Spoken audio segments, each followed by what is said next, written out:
Oi, gente. Desculpa se eu estava falando rápido nos vídeos anteriores, eu vou tentar diminuir a velocidade. É que eu falo mais devagar quando eu estou na frente de vocês. Doença que atazanou o Brasil no final da década de 80, início de 90, foi cólera, mas a cólera não é apenas do Brasil, ela ocorre também na África do Sul e nos países da América Central. O agente causador é o Vibrio cholerae, que é um vibrião. A pessoa se informou que era no formato de vírgula, quando ele está inativo no formato de vírgula, quando ele está ativo ele fica assim. Ele tem flagelo que vai ajudar muito na locomoção. O indivíduo, quando ele se contacta com a gente, é através de água contaminada. Então, o que acontece? Uma pessoa entrou em contato com a cólera, comeu um alimento que tinha um vibrião colero, ou tomou uma água contaminada. Essa pessoa viaja, vem para cá, por exemplo, para o Amazonas e vai defecar. Interior, por exemplo, é muito comum uma casinha lá que é usada só para isso, né? Ou, na ausência disso, vai lá na beira do rio, na beira do lago e tal. Ah, professor, mas não defequei na água, defequei fora da água. Mas você está na região amazônica. O nível das águas sobe mais ou menos 10 metros.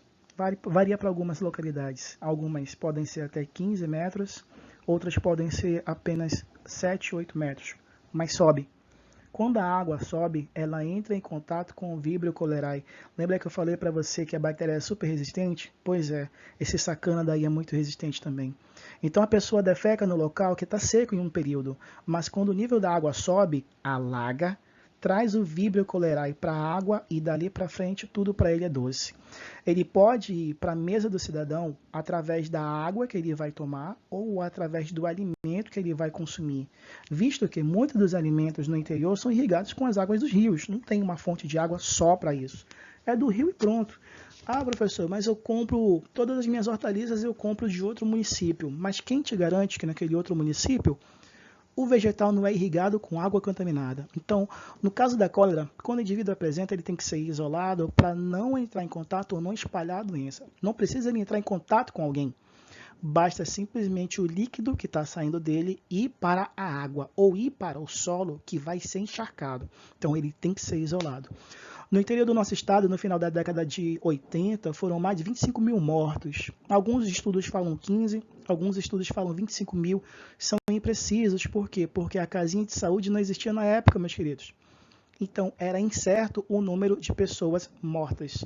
Mas sabe-se que alguns municípios foram altamente atingidos, principalmente os municípios dos rios da Calha do Surimonte, que são essas águas barrentas aí.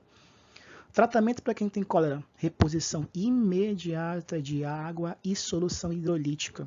Soro e solução hidrolítica. Professor, não é a mesma coisa? Não. O soro ele vai ter um tipo de sal, basicamente o cloreto de sódio, basicamente. Só que a solução hidrolítica, ela vai ter outros sais que vão vir no formato de cátions e ânions. O teu corpo, ele não precisa apenas de cloro e sódio. O teu corpo precisa de muitos outros ânions e muitos outros cátions que vai estar na solução hidrolítica. Segundo os médicos, o tratamento é muito eficiente quando o paciente inicia a reposição de líquidos imediatamente. Só que a amazonense, ele deixa para a última hora. Então ele teve diarreia no primeiro dia, teve no segundo, no terceiro, no quarto dia que ele já pensa em repor alguma coisa. Aí a doença se proliferou lá dentro.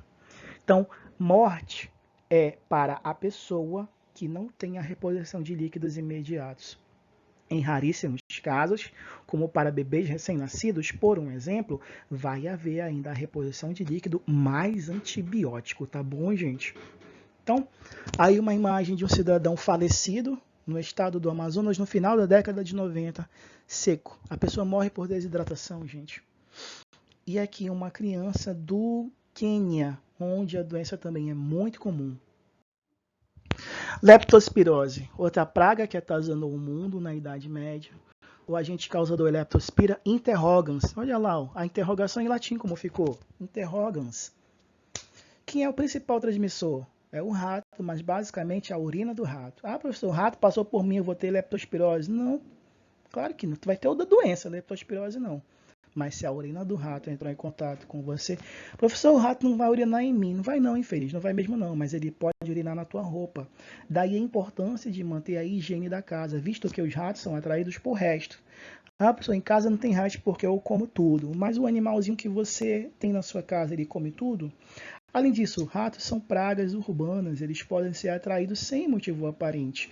Quando, por um exemplo, nos bairros da periferia ocorrem as inundações derivadas das chuvas, todo tipo de tubulação de esgoto fica entupido. Os ratos começam a sair pelos bueiros dos banheiros ou até mesmo do vaso sanitário, tá bom, gente? Então, rato é uma infestação que tem que ser controlado.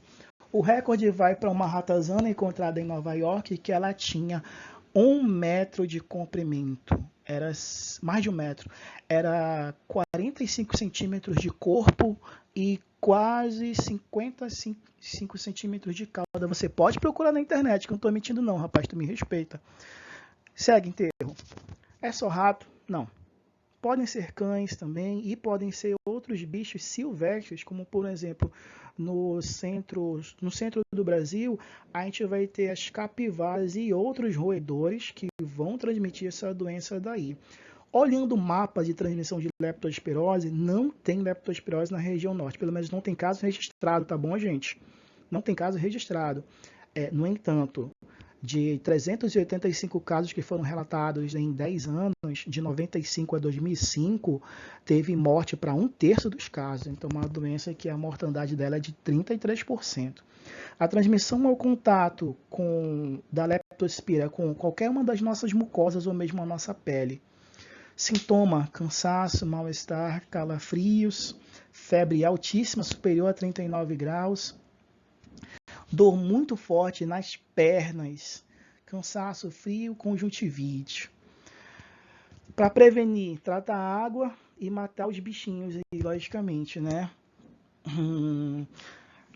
Para os medicamentos, a gente vai ter que evitar de qualquer forma o ácido acetilsalicílico, AAS. Você conhece? Não, né? Mas seus pais conhecem, pergunta lá. E também evitar o uso de anti-inflamatórios. Por quê? Porque os anti-inflamatórios vão degradar a mucosa do estômago. Quando degrada a mucosa, a diarreia é mais evidente. Então, ao invés de você ajudar, você está prejudicando. O cidadão já está com leptospirose e você ainda vai atribuir para ele uma desidratação. Não pode, né, gente? Tem que evitar isso daí.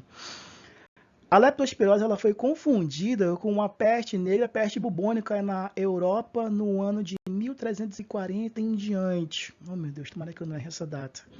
E a peste negra ela foi tratada pelos médicos vestida dessa forma. Você te lembra alguma coisa? Então, por favor, não confundir. Leptospirose é uma coisa, a peste bubônica é outra, mas foi atribuído para os ratos a causa das duas doenças.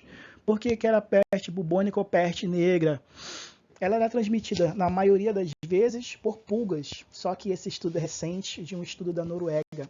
Antes disso, acreditava-se que quem transmitia a peste bubônica eram os ratos.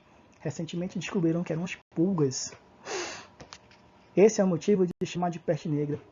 Os linfonodos do indivíduo ficam completamente necrosados, causando isso daí. Professor, tem cura? Tem. Amputação do membro, né?